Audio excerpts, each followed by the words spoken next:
And how many genders are there? I think the gender is expansive and the definitions are always growing. Today I can tell you, I talk to young people that talk about non-binary as... More than 5? I think the gender is not a binary is what I'm trying to say. Are there more than 5 genders? I'm just trying to understand. Are there more than 5 genders? Well, I think that there was a time where women wearing pants didn't feel like it was appropriate for their gender, and yet I'm wearing pants today. I think that there are ways that we express our gender that are expansive. Are there more than 5? I wouldn't subject myself to... Senator Kennedy just asked one simple question. How many genders are there? What happened next turned into one of the most uncomfortable hearings in Congress. The witness refused to give a straight answer, Kennedy fired back, and the room completely exploded.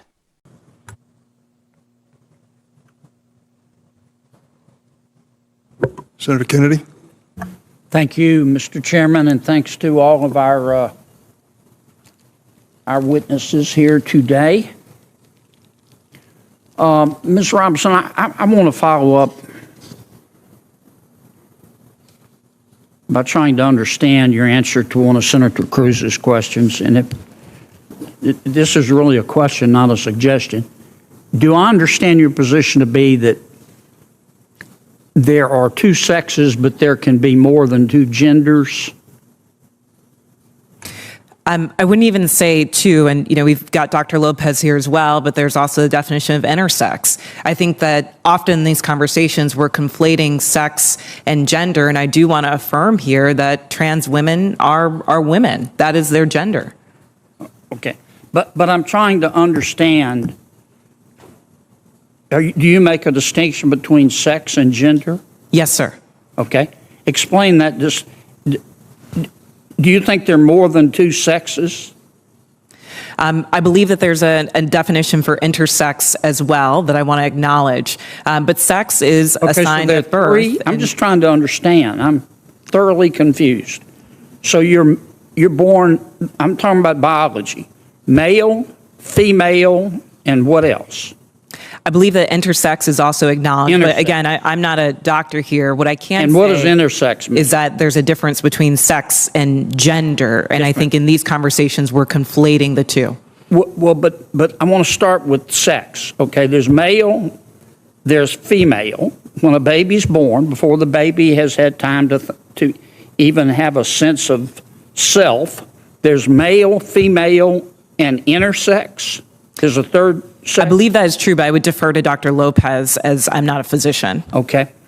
And how many genders are there? I think the gender is expansive and the definitions are always growing. Today I can tell you, I talk to young people that talk about non-binary as... More than 5? I think the gender is not a binary is what I'm trying to say. Are there more than 5 genders? I'm just trying to understand. Are there more than 5 genders? Well, I think that there was a time where women wearing pants didn't feel like it was appropriate for their gender, and yet I'm wearing pants today. I think that there are ways that we express our gender that are expansive. Are there more than 5? I wouldn't subject myself to naming how many genders there are, but what I can say is that gender is a reflection. Excuse me? There's an infinite number of genders? I think depending on your culture, there are a lot of different genders that exist. And I can also say that it's a term that's evolving. If you look at young people today, they really don't lean into the binary of only woman and man. So I think that it's incumbent upon us not to legislate on this, but create space for them to explore what their identities are, what their gender identities are. Let's get back to athletics. I think I understand what you're saying. There are 3 sexes, male, female, and intersex. I believe that to be true, but again, I'm not a physician. And there are an infinite number of genders because gender is a mental state. Gender is about expression, and I think that there are a variety of ways that you can express your gender. Okay, so there's infinite number. All right, let's go back to the biology. Male, female, boy, girl, okay? Biologically, do males have an advantage over females biologically in sports? Again, I'm not a physician and I can't speak to that. What's your real world experience?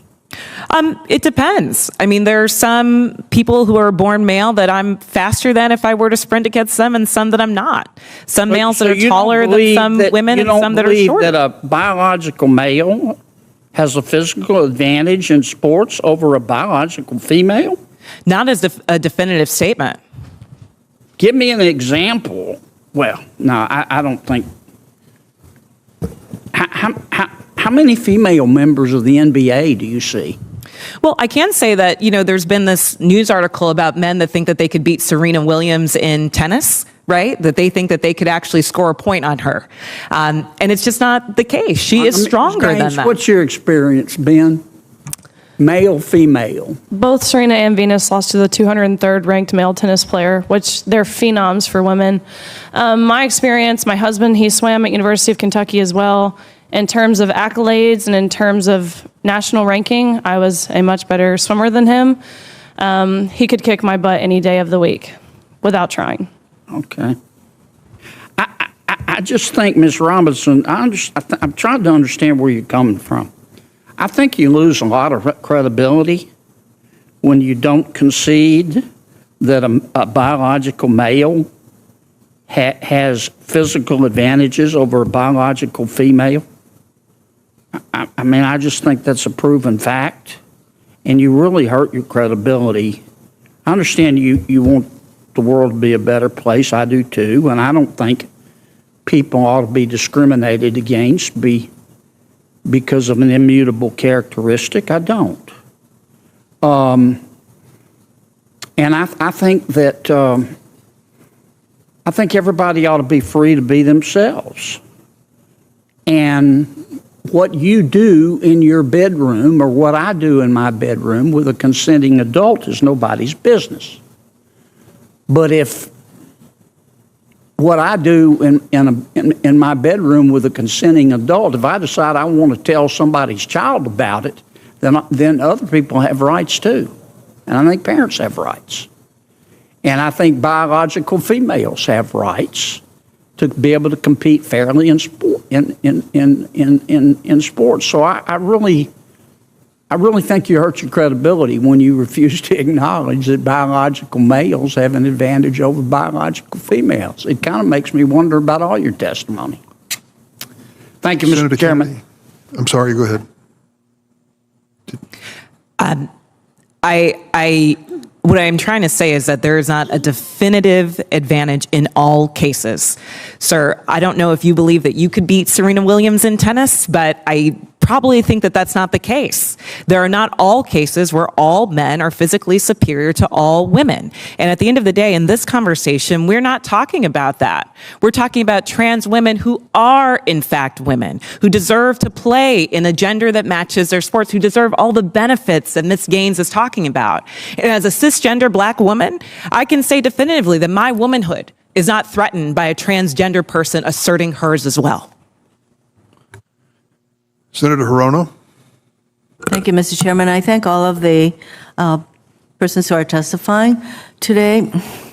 For Ms. Robinson, do you know what... For nearly 7 minutes, Senator John Kennedy pressed one question over and over again. How many genders are there? What should have been a simple answer quickly turned into total confusion. The witness tried separating sex from gender, brought up intersex people, and eventually claimed there could be an infinite number of genders. That's when Kennedy stepped in hard. He kept asking direct questions. Are there more than two sexes? Do biological males have physical advantages in women's sports? Should parents have rights? But every answer seemed to dodge the point. The hearing got even more intense when the discussion shifted to sports. Kennedy argued that biological males clearly have physical advantages over women in competition. He even brought up Serena Williams and professional sports rankings to make his case. Then came the line that changed the entire tone of the hearing. Kennedy said the refusal to admit biological differences was destroying the witness's credibility. The room went silent. But the witness pushed back, insisting transgender women deserve equal participation and claiming womanhood is not threatened by transgender athletes. That only made the debate even more explosive. Now Americans are divided once again over gender ideology, fairness in women's sports, and whether common sense is disappearing from public policy. One thing is certain, Senator Kennedy was not backing down.